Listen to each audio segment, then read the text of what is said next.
प्रसिद्ध धार्मिक स्थानों को देखने के लिए और सिद्ध ग्रंथ पुराणों को सुनने के लिए हमारे चैनल को सब्सक्राइब करिए।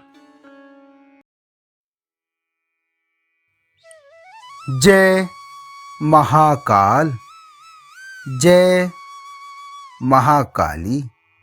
माँ कालिका पुराण अध्याय सर्ग इत्यादि का वर्णन। भाग एक। श्री मार्कंडेय मुनि जी ने कहा कि हे द्विज श्रेष्ठो, मैं आदि सर्ग वाराह का वर्णन करूंगा।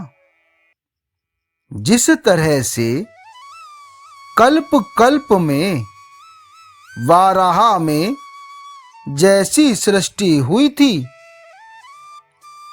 भगवान हरि ने प्रति सर्ग में उसी भांति आदि सृष्टि को दिखलाकर भगवान शंभु के लिए प्रलय आदि को दिखलाया था।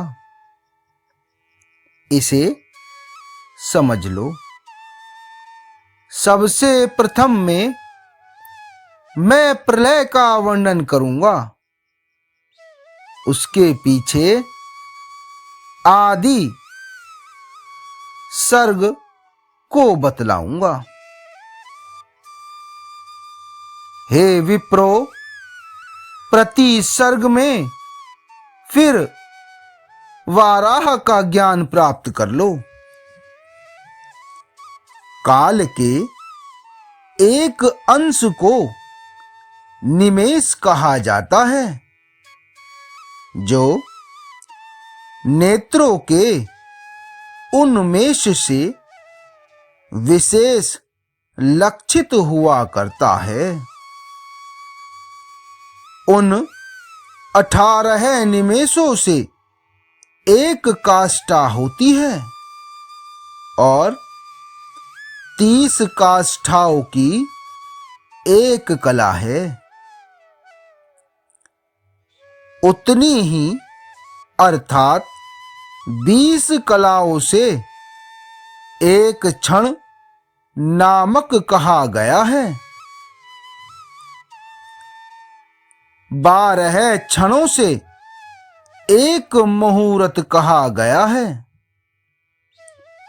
तथा 20 मुहूर्तों से मनुष्यों का अहोरात्र होता है और 15 अहोरात्र का एक पक्ष होता है।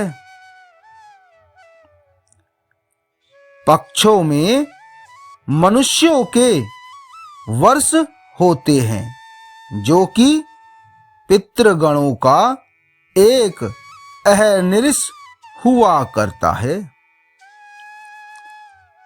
12 मासों का एक वर्ष होता है, जो देवों का एक अहोरात्र ही है। पितृगणों के कर्म के लिए कृष्ण पक्ष ही दिन माना गया है। स्वप्न अर्थात शयन करने के लिए शुक्ल पक्ष होता है, जो रजनी कही गई है। उत्तरायण सूर्य के होने पर 6 मास देवों का दिन कहा गया है। दक्षिणायन के 6 मास देवों की रात्रि शयन करने की हुआ करती है। सूर्य के समुत्पन्न 2 मासों से एक ऋतु कहा गया है। 3 ऋतुओं का एक अयन होता है, जो मनुष्यों का माना गया है। 6 ऋतुओं का एक वत्सर अर्थात 1 वर्ष होता है, और उनको आप पृथक पृथक सुनिए। हे द्विज सत्तमो, संज्ञा के भेद से चैत्र आदि 2 मासों से ऋतु को समझिए। चैत्र और बैसाख 2 मास में वसंत ऋतु होता है। ज्येष्ठ और आषाढ़ 2 मास में ग्रीष्म ऋतु हुआ करता है। श्रावण और भाद्रपद इन 2 मासों में वर्षा ऋतु हुआ करता है। आश्विन और कार्तिक मासों में शरद हुआ करता है। अगहन और पौष माह में हेमंत ऋतु होता है, तथा माघ और फाल्गुन मासों में शिशिर ऋतु होता है। ये 6 ऋतुएं कही गई हैं, जो यज्ञादि में पृथक विहित किए गए हैं। मनुष्यों के मान से 17 6 हैं, और 28 सहस्त्र का मान कृतयुग का है। अंतराल में अर्थात युगों के मध्य में 400 वर्षों का संध्या काल होता है। संध्यांश उतने से ही कहा गया है जो अंतर्गत इच्छित होता है। त्रेतायुग मनुष्य के 12 लक्ष वर्षों का हुआ करता है, और इस युग की संध्या का समय 96,300 वर्षों का हुआ करता है।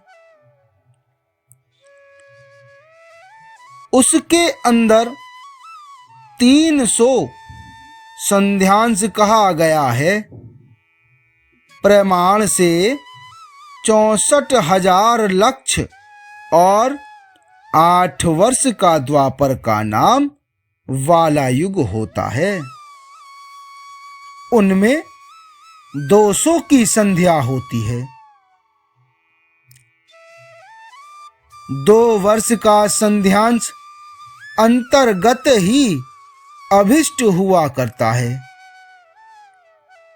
4,32,000 वर्ष कलयुग का समय होता है। वर्षों का मान होता है, और 100 वर्ष की संध्या का काल होता है। इसके अनंतर में 100 वर्ष का संध्यांश है। इस रीति से कृतयुग, त्रेता, द्वापर और कलयुग मानुष्यमाण से 4 युग हुआ करता है। ये चारों युग 47 लाख वर्षों के मान से हुआ करता है। 20 सहस्त्र वर्षों की इन सब की संध्या का अंश हुआ करता है, जो कि उस संध्यांश से संयुक्त है। रात्रियों के सहित देवों का दिन मनुष्यों का 1 वत्सर होता है। इस प्रकार से कर्म की गणना करके मनुष्यों के चारों युगों से देवों के 12 सहस्त्र वर्ष कीर्तित किए गए हैं। देवों के 12 सहस्त्र वर्षों का दैविक युग हुआ करता है। वह मनुष्यों के 4 युग हैं, जिसमें संध्या और संध्यांश भी सम्मिलित होता है।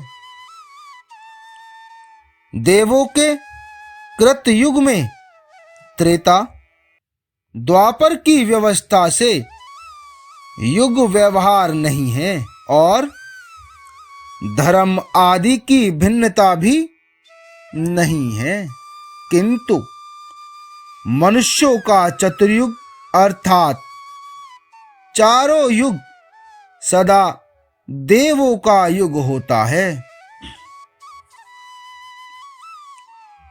71 देवों के युगों से एक मनवंतर हुआ करता है। देवों के 2 सहस्त्र युगों का श्री ब्रह्मा जी का एक अहोरात्र हुआ करता है। मनुष्यों के मान से 2 सहस्त्र चारों युग होते हैं। एक ब्रह्मा जी के दिन में 14 मनु होते हैं। इस प्रकार से ब्रह्मा जी के मान से 300 दिनों से 8 से वत्सर होता है। जैसे मनुष्यों का है, वैसे ही श्री ब्रह्मा जी का वर्ष होता है। ब्रह्मा अर्थात ब्रह्मा जी के 500 वर्षों से परार्ध कीर्तित किया गया है। वह ईश्वर का दिवस है और उतनी ही रात्रि कही जाती हैं।